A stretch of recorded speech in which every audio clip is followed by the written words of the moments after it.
ఢిల్లీ పోయి అడిగినా ఏమీ ఇలేదు కాబట్టి, కనీసం బడ్జెట్లో పేరెత్తలేదు కాబట్టి అనుకున్నారో ఏం కథో కానీ ఇంకా మన ప్రయత్నాలు మనం చేసుకోవాలా అన్నట్టు సీఎం రేవంత్ రెడ్డి గారే స్వయంగా రంగంలోకి దిగినారు.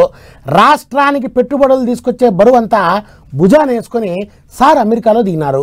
ఉత్త చేతులతో పోయే వచ్చేటప్పుడు భారీగా పట్టుకొచ్చే ప్లానింగ్లో పోయినారంట. మరి మొదటి రోజు అమెరికాలో ఏం జరిగింది, సార్ ఏం చేసినాడు, ఆ సంగతి ఏందో చూద్దాం పదండి. చూడర్రే, అమెరికాలో అడుగు పెట్టిండో లేదో సారు అవతారం మొత్తం మారిపోయింది. తెలంగాణలో ఉంటే ఎప్పుడు తెల్లంగి వేసుకొని తిరుగుతుంటాడు, ఇంట్లో ఉంటేనే బనీన్ బట్టలు వేసుకొని ఉంటాడు. కానీ అమెరికా పోయిండు కాబట్టి ఇక అక్కడ వాళ్ళకు తగ్గట్టు సారు స్టైల్ మార్చుకున్నాడు. ఇక సీఎం సారు అమెరికా వస్తున్నాడని ముందుగానే తెలుసు కాబట్టి మనోళ్ళంతా పూల చేనులు పట్టుకొని విమానాల స్టేషన్ కాడ ఎదురు చూసిండ్రు. సారు రాగానే అంతేగా పడ్డారు. మనోళ్ళని ఆగబట్టేందుకు అమెరికా పోలీసు వాళ్ళు గట్టిగానే తిప్పలబడ్డారు. ఇక తొలుత రోజు సారు న్యూ జెర్సీలో తిరిగిండట. సోమవారం న్యూయార్క్ లో ఉండే కాగ్నిజెంట్ కంపెనీ CEO తోని మీటింగ్ అవుతాడట. అట్లా ఇక 8 దినాలు అమెరికాల, ఆఖరి 2 దినాలు దక్షిణ కొరియా దేశంలో మీటింగులు ఉన్నాయట. 10 దినాలు అట్టిట తిప్పలబడి కమ్సే కమ్ 50,000 కోట్ల దాకా పెట్టుబడులు పట్టుకురావాలని పట్టు మీద ఉన్నారట. మరి ఇక ఎన్ని చేస్తారో ఏమో గాని ఇంకో దిక్కు ముఖ్యమంత్రి సారు అమెరికా టూర్ మీద ఎగస్ పార్టీ వాళ్ళు కూడా గట్టిగానే ఆశలు పెట్టుకున్నట్టున్నారు. మాజీ మంత్రి KTR సారు ఇంటర్నెట్ గుట్లే కామెంట్ రాసిండు. పోయిండ్రు ఇక అన్ని కంపెనీలతోని మంచిగా మాట్లాడి వాళ్ళ మనసు గెలుచుకొని వచ్చేటప్పుడు పెట్టుబడులు గట్టిగా పట్టుకురావాలి, ఆల్ ది బెస్ట్ అని రాసుకొచ్చిండు. పోయిన 10 ఏళ్లలో పాత సర్కారు వాళ్ళు కూడా బయటి దేశం కంపెనీలతోని సుట్రికం గట్టిగానే పెట్టుకున్నారు అన్నట్టు రాసిండు. అంతేకాదు 10 ఏళ్లలో బయటి దేశాల నుంచి తెలంగాణకు 4 లక్షల కోట్ల పెట్టుబడులు తీసుకొచ్చిండ్రట కారు పార్టీ వాళ్ళు. 24 లక్షల మందికి ప్రైవేట్ కంపెనీలలో కొలువులు వచ్చేటట్టు చేసిండ్రట.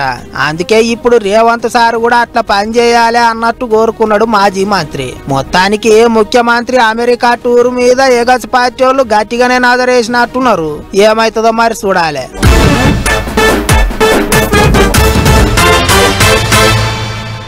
ఎట్లా అవుతుందో ఎందుకు జరుగుతున్నాయో అర్థం కావట్లేదు కానీ స్వామి, ఈ మధ్య ట్రైన్ యాక్సిడెంట్లు మాత్రం దండే జరుగుతున్నాయి. అప్పట్లో యా టెక్నాలజీ లేనప్పుడు ఎప్పుడో ఓసారి రైలు ప్రమాదాలు జరిగేవి. కానీ ఇంత టెక్నాలజీ పెట్టుకొని ఇప్పుడు మాత్రం తరచూ ప్రమాదాలు జరుగుతూ ఉన్నాయి. యాక్సిడెంట్లకు తోడు అప్పుడప్పుడు అగ్ని ప్రమాదాలు కూడా జరుగుతూ ఉన్నాయి. ఇదిగో చూడండి, కొద్దిలో పెద్ద ప్రమాదం తప్పింది.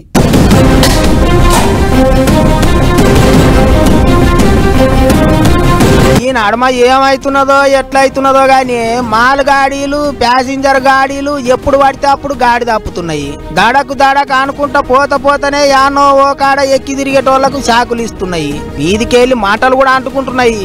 ఇక గిట్లనే అయ్యింది విశాఖపట్నం రైల్వే స్టేషన్ లా 4వ నెంబర్ ప్లాట్ఫామ్ మీద నిలబడ్డ కానీ కోర్బా ఎక్స్ప్రెస్ రైలులో మంటలు లేచినాయట. అగో అంటుండగానే 3 డబ్బాలకు మంటలు బాకినాయట. మొత్తం 3 బోగీలు కాలిపోయినాయి. దేవుని పుణ్యాన పబ్లిక్ ఎవ్వరు ఇంకా రైలు ఎక్కకపోవడంతోని ఎవ్వలకేం కాలేదట. లేకపోయింటినా అంత ఆగమాగమావు.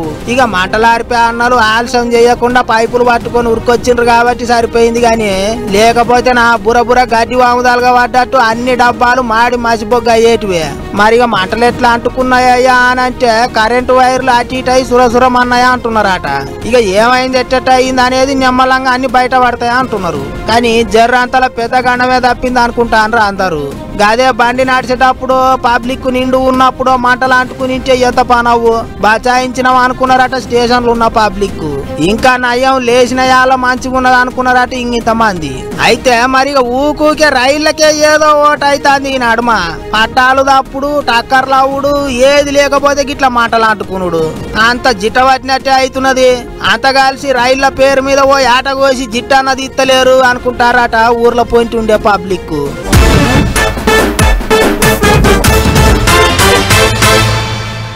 ఏసీ కార్లలో తిరుగుతూ ఉంటారు, పెద్ద పెద్ద ఇళ్లలో ఉంటా ఉంటారు. సినిమా హీరోలకి కష్టాలేం తెలుస్తాయి అనుకుంటారు చాలామంది. అయితే అందరూ అట్టే ఉండరు కదా. రియల్ లైఫ్లోనే కాదు, రియల్ లైఫ్లో కూడా మంచి పనులు, గొప్ప పనులు చేసే హీరోలు దండే మంది ఉన్నారు. సినిమాల్లో చూపించేదానికంటే ఎక్కువగా రియల్ లైఫ్లోనే జనాన్ని ఆదుకునే హీరోలు మన మధ్య ఉన్నారు. ప్రజలు కష్టాల్లో ఉన్నారంటే ఇదిగో తలా ఓ చెయ్యేస్తున్నారు హీరోలు. మన దాకా రాలేదు కదా అనుకోకుండా ఎవరికి కష్టం వచ్చినా అంతో ఇంతో సాయం చేయాలి. ఇక అట్లనే సినిమా హీరోలంతా ఇప్పుడు తలో చెయ్యేస్తున్నారు. గదే కేరళ రాష్ట్రం వాయనాడు దిక్కు కొండలు గుట్టలు కూలిపాడి ఊర్లకు ఊర్లే నాశనమైనాయి కదా. 300 మందికి ఎక్కువనే జీవిడిసిండ్రు కదా. ఆగో అక్కడి పబ్లిక్ ను ఆదుకునే తందుకు హీరోలంతా ఒక్కటైనరు. ఎవరికి దోచినంత వాళ్ళు సాయం చేస్తున్నారు. ఒక్క కేరళ రాష్ట్రం హీరోలే కాదు, అన్ని భాషల హీరోలు గట్టిగానే ఆర్చుకుంటారు. మన దిక్కు megastar Chiranjeevi, mega power star Ram Charan తండ్రి కొడుకులు ఇద్దరు కలిసి ₹1 కోటి ఇచ్చిండ్రట. పబ్లిక్ కష్టాల నుంచి జల్దిగా బయటికి రావాలి అని కోరుకున్నారు. ముచ్చట తెలిసిన వెంటనే కేరళ సీఎం రిలీఫ్ ఫండ్ కు అల్లు అర్జున్ 25 లక్షలు కొట్టిండట. తమిళ హీరో సూర్య, ఆయన ఇంటి ఆమె జ్యోతిక, తమ్ముడు కార్తీ ముగ్గురు కలిసి ఓ 50 లక్షలు పంపినరాట. నయనతార, విఘ్నేష్ శివన్ ఆలుమగలిద్దరు కలిసి 20 లక్షలు పంపినరాట. మలయాళం హీరోలు మమ్ముట్టి, ఆయన కొడుకు దుల్కర్ సల్మాన్ ఇద్దరు కలిసి 35 లక్షలు. పుష్ప సినిమాలో పోలీస్ వేషం కట్టిన పాదు పజీలు 25 లక్షలు. కమల్ హాసన్ 25 లక్షలు. విక్రమ్ 20 లక్షలు. హీరోయిన్ రష్మిక 10 లక్షలు ఇచ్చిండ్రాట. ఇక అందరికంటే ఎక్కువ పైసలు మలయాళంలో పెద్ద హీరో మోహన్ లాల్ సార్ ఇచ్చిండాట. 3 కోట్ల రూపాయలు ఇచ్చుడే కాకుండా 6 మూల డ్రెస్ దొడుక్కొని పోయి అందరితోని కలిసి పనిచేసిండు. గిట్ల పబ్లిక్ కు ఆపతొచ్చిందని సినిమా హీరోలంతా సాధనైన కాడికి సాయం చేస్తున్నారు. సినిమాలనే కాదు బయట కూడా హీరోలే అనిపించుకుంటారు.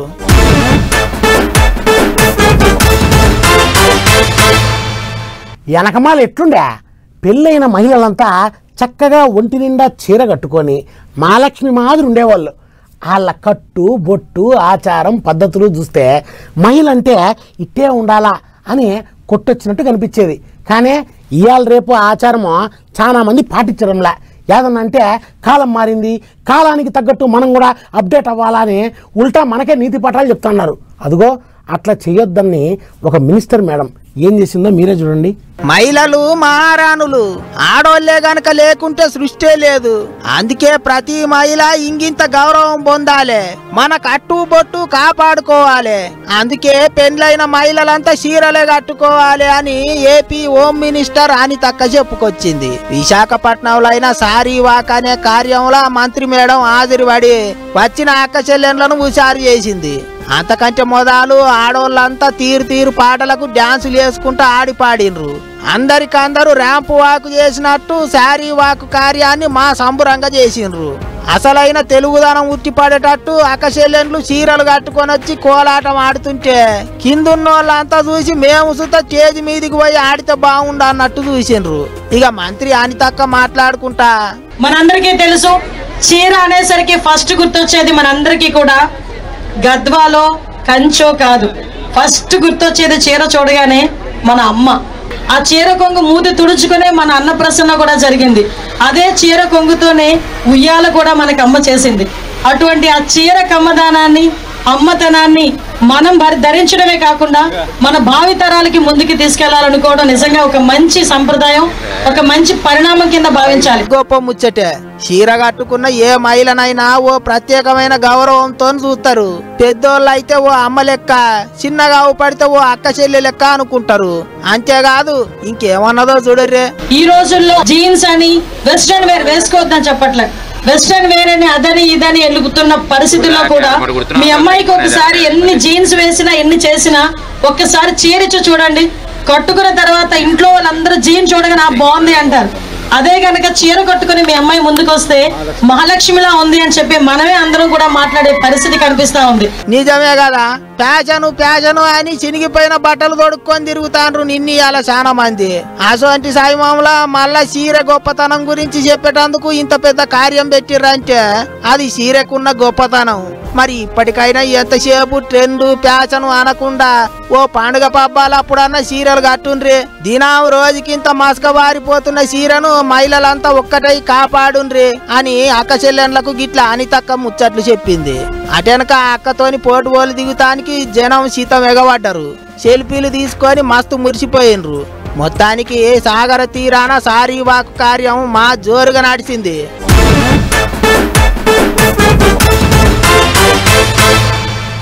వానాకాలం స్టార్ట్ అవడంతో చెట్లు చేమలు గుబురుగా పెరుగుతాండాయి.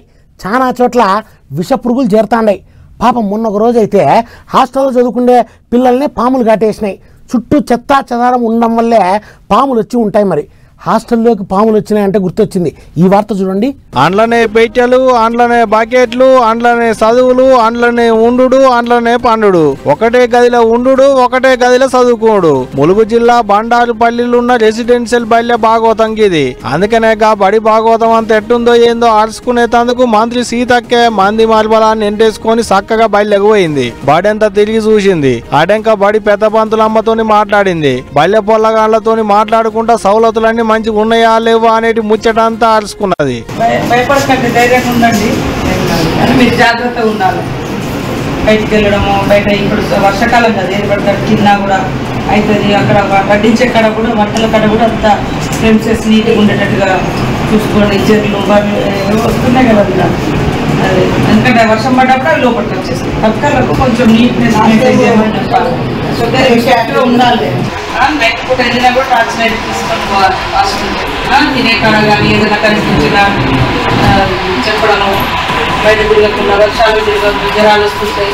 పొల్లగాండ్లకు ఆయమన్న బువ్వ పెట్టాలి, నీళ్లకు తిండికి తిప్పలు కాకుండా చూసుకోవాలని పంతులకు గట్టిగా చెప్పుకొచ్చింది. ఇంకో రోజు బడిని బాగు చేసేందుకు ఏమేం కావాలనో అడిగి తెలుసుకున్నది మంత్రి మేడం. అంతేకాదు పొల్లగాండ్లకు ఏం తక్లీఫ్ కావద్దని పెద్ద ఆఫీసర్లకు ఫోన్లు చేసి మాట్లాడింది. ఇక ఇదిట్టుంటే ఇంతకు మునుపు గిదే బల్లె చదువుకునేటి పొల్లగాండ్లకు పాములు గడుచుడుతోని చీకటి పడ్డాక చల్లగాలికి యాళ్ళ తప్పి బయటికి రావద్దని బుద్ధి మాటలు చెప్పింది మంత్రి మేడం. ఇక ఇప్పుడు మంత్రి మేడం పోయి బల్లె పొల్లగాళ్ళ బాగోగులన్నీ అరుచుకునేటాళ్లకు పనిలో పని మీరన్న బల్లె పొల్లగాళ్లకు తక్లీఫులు కాకుండా మీ ఆయాంలనన్న ఓ 4 గదులు గట్టి ఇల్లు మేడం అంటున్నారుగా బల్లె చదువుకునేటి పొల్లగాళ్ళ అవయ్యలు. మరి చూడాలి ఏం చేస్తారో. ఇక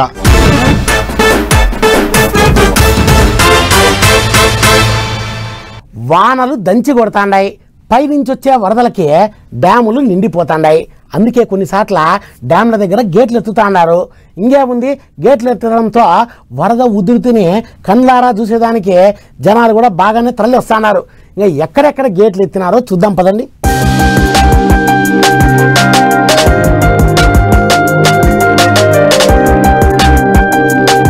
ఓ రోజు సాగరు, ఇంకో రోజు శ్రీశైలం పబ్లిక్ తోని కలకలలాడుతున్నాయి. బోండ్రి మీదికేంచి వచ్చేటి వరదలకు డ్యామ్ అంతా నిండుతోని ఇప్పటికే శ్రీశైలంలో గేట్లు ఎత్తిర్రు. అగ చూడలే పాలనూలుగలు దుంకినట్టే ఎట్ట దుంకుతుందో కిష్టమ్మ. పాలనూలుగల కిష్టమ్మను చూసేటందుకు పబ్లిక్ బండ్లు కట్టిలు గీతీలుగా. అగ చూడలే కిష్టమ్మ పారుగుల్ని చూసేటందుకు ఎట్టొస్తున్నారో.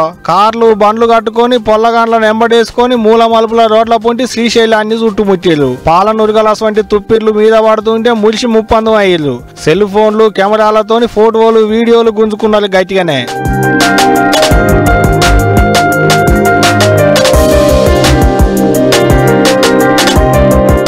ఇటు సాగర్ కట్టకాడ కూడా గట్టిగానే గుమిగూడేరు పబ్లిక్. ఇప్పటికే ఎడమ కాలువ కుడి కాలువల పొంటి నీళ్లను బయటికిడిచిన అధికారులు ఇక ఇయ్యాలనో రేపట్లనో గేట్లను కూడా లేపేందుకు ఉపాయం చేస్తున్నారట. అంతేకాదు ఓరోకు కరెంటు కూడా తయారు చేస్తున్నారట. ఏదైతే గాని 2 దుక్కుల కిష్టమ్మ పరుగులు పెడుతుండటతోని అందాలను చూసేందుకు పబ్లిక్ బాగా కదులుతున్నారు. పోండ్రి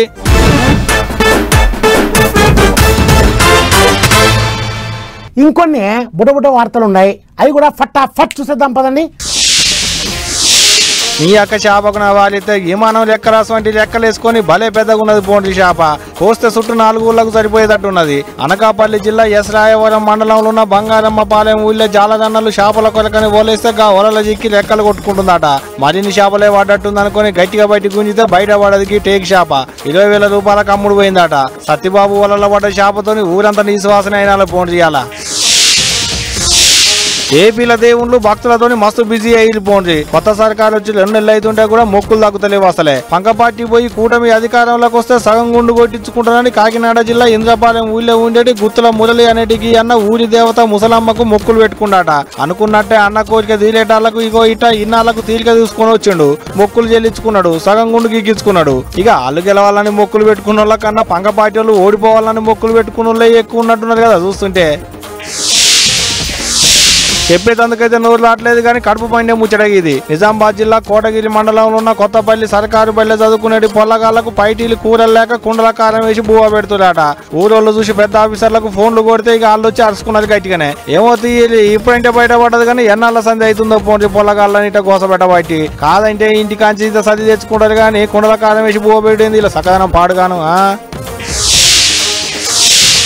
ఓదిక్కు సర్కారు దవాఖానలో సౌలతులు మంచిగా లేకనే పేషెంట్ తిప్పలా వాడుతుంటే నేను వస్తానన్నట్టు ఓ నాగుపాము వచ్చింది. ఆదిలాబాద్ లిమ్స్ దవాఖానలు ఉన్న ఎక్స్రేలు తీసేటి అర్రకాడికి సరసర వాక్కుంటూ వచ్చింది. మామూలుగా తవ్వెంట నడుచుకుంటా పోతుంటే పాము కానొస్తేనే గుండెలున్న పానం అరికాలలోకి వస్తుంది. అసలు కాళ్ళకాడికి వచ్చిన పాము చూడంగానే ఊకుంటారా చెంగు నెగిరిలాట. ఎమ్మట్లనే దవాఖానలో పని చేసేటోళ్ళు వచ్చి అన్ని పొక్కలు ఊడిపి పాము జ్వరబడ్డ కందలు ఇంత మంట పెట్టిళ్ళు. పాముకున్న బాధ్యత ఊరికి అడుగులో తిరుగుకుంటా హాయిగా ఉండేదానికి పానాలు పోగొట్టుకునేదానికే దవాఖానకు వచ్చినట్టుంది కదా అనుకుంటున్నాట దవాఖాన వచ్చిన పబ్లిక్ అట్లనే ఉన్నది. మరి చూస్తుంటే కోడిగుడ్డ ఎంత ఉంటుంది అంటే పిలికెడుకు జరంతా అటు ఇటు ఉంటుంది అని చెప్పొచ్చు. కానీ మంచిర్యాలపట్నం మోమిన్పూర కాలనీలు ఉండేటి ఓ కోడి మాత్రం చాక్లెట్ అంతా గుడ్డే పెడుతుంది. అది చూసిన ఇంటి వాళ్ళకు భలే ఇచ్చేంద్రం అనిపించిందట. ఇక గీ ముచ్చటక కాగానే ఊరంతా గదిలో వచ్చి చూస్తున్నది కోడి ఎంత ఉన్నది దాని గుడ్డ ఎంత ఉన్నది అనేటిదంతా. గీ ఇచ్చంద్రం సలాకుండా కోడి పెట్టిన గుడి మీద కూడా భలే ఇచ్చంద్రం అయింది. పోండ్రి దునియాలో ఉన్న ఇచ్చంద్రాలలో ఇది కూడా ఇచ్చంద్రం అనుకో రాదురి.